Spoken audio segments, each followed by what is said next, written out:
This is Magnus's power move, right? We've seen him do that before. You know, when he arrived 2.5 minutes late for that game in the Blitz, you know, he literally adjusted all his pieces before he made his move. I mean, what kind of power move is that? Wow, and the game has started after Magnus kind of gives Hikaru 30 seconds lead on the clock, and it's the exact same opening Judith that we've seen from Hikaru several times. I'm not surprised. Not surprised. He decided this way. He's not losing and wasting energy, rethink what to do. Yeah. Let's go for it. This is what I decided. I want to put my energy and invest it in other things. In the middle game, end game, when you have to shuffle things the way to turn things around. Wow, and Magnus taking a long think. It's only move 6. This is really surprising, kind of forfeiting a few minutes on the clock here, pretty much. And, okay, he plays bishop to f5, very logical move, developing pieces. And what does Hikaru have in store? Just rock solid, almost a London system set up here for white. And the players will now just slowly develop their pieces. The action will be much later in the game. Magnus will hope that the clock times balance out before that. Yeah, and Hikaru actually asking Magnus a question now with this last queen move. He's just saying, how are you going to defend the pawn on b7? And still, there are some questions there, because if the queen does step forward, I mean, first of all, if I were playing with the white pieces, I would come in with my bishop to the b5 square and get ready to jump in with the knight on e5. Yeah, looks very tempting. Now the question is whether bishop b5 can be played with an idea of knight e5, and what Magnus has in mind. Whether is he really going to play f6 to stop that? Wow, just to cover the e5 square. It's possible. Magnus has done crazier stuff. But maybe he just wants to go bishop d6 after bishop b5. Yeah, well, let's see. Yeah, we'll find out the answer to the question. Okay, he trades knight. Now, is it too crazy to actually take that knight with the king? The king will be stranded in the center of the board for the rest of the game. That's true. Wow, he plays it, Hikaru, really desperate to win here, and Magnus reacts lightning fast with f6. No knight jumps for you. And but wow, king d2, I'm not sure it was a good sign that he went for this direction. No, it was a bit one-track mind. I think he needed to. Because where are you going with your king? Usually you're not castling longside in these systems, right? Right, and one other thing that is quite concerning for white is actually this light square bishop that black has on the f5 square, because the king is never going to find any safety on the queen side with that piece looming on the board. I mean, black can even go very aggressive g5, g4 kind of stuff.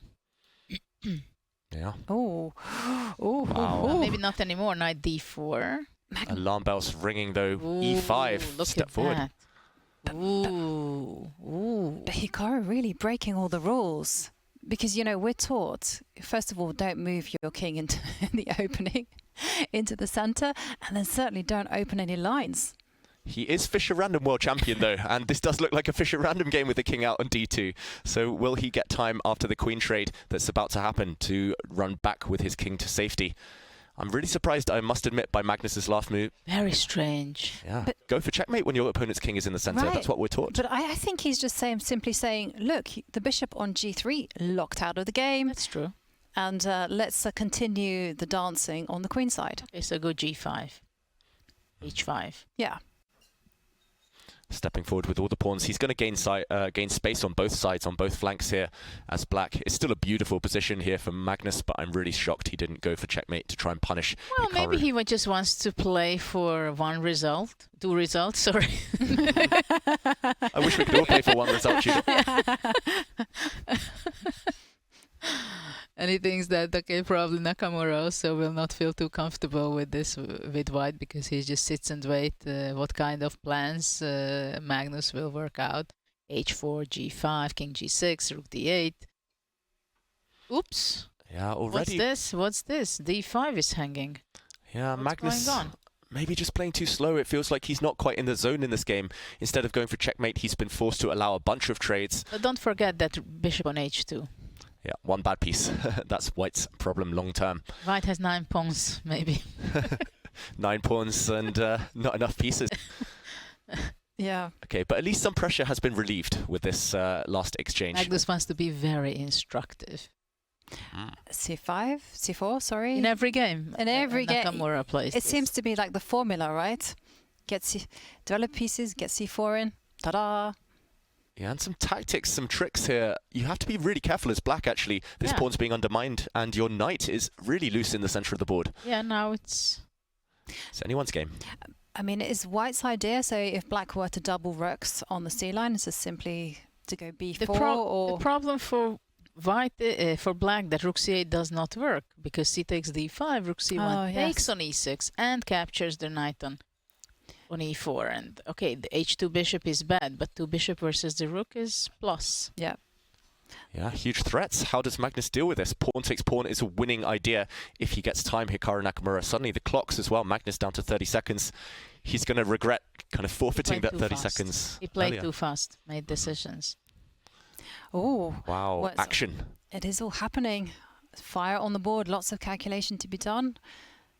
And right now, white can go a pawn up in the endgame if they just, if Hikaru here just takes this black bishop with a check and then recaptures on f3. But he's thinking of something else. But if he were to grab that pawn, his bishop on h2 would be saddled there until the end of times.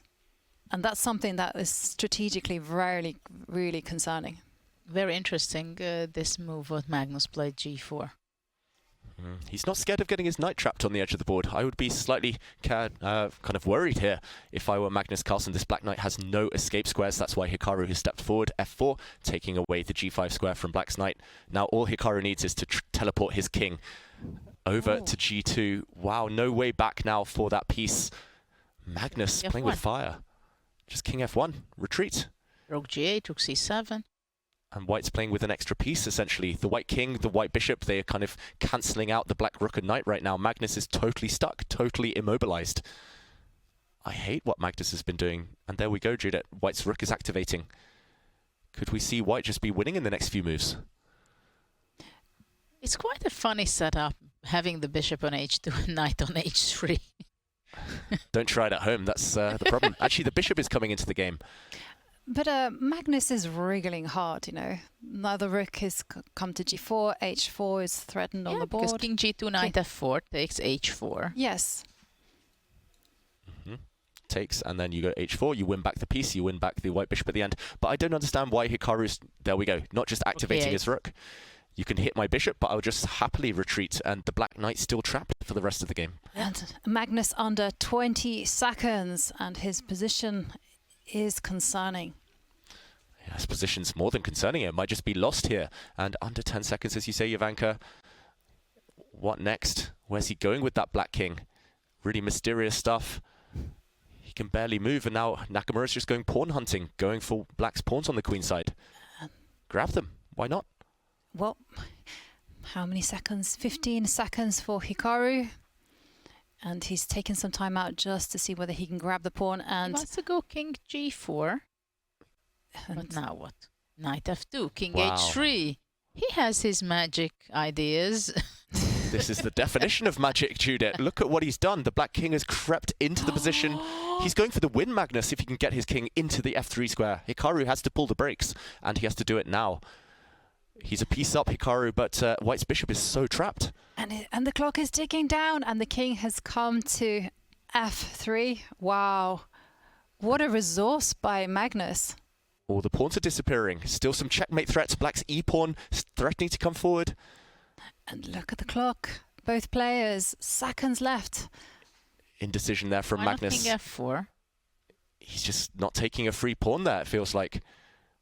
Okay, but he can go back in. Now.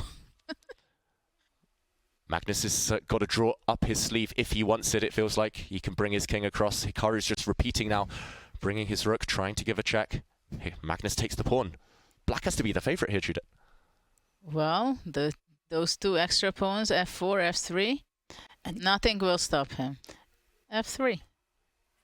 Keep pushing. No, go three times around still. He's just repeating moves here. Gaining time on the clock. The players do have a 2-second increment, but he's stuck. How can he break through here, Magnus Carlsen? King f3 and it's gone. Ooh, he's E2, curled up into a ball. E2 and rook b1. Judah, I think you spotted a direct win there. He's still going to find it though, Magnus Carlsen. He's got 3 pawns now, the b pawn running. Hikaru is about to resign. 3 pawns is too much. Very relaxed, Magnus, just sitting there. What kind of H3 knight he had? And, I mean, oh my God, what a game. What a turnaround. I mean, this just goes to show it's all about holding the nerves when the clock is ticking down on its final seconds. And here comes F3. Oof, What's that? isn't F? What's that? F2? Do anything at this point. Pawns are rolling. Black is about to win. And Hikaru offers his hand. Ooh, what a painful loss for Nakamura.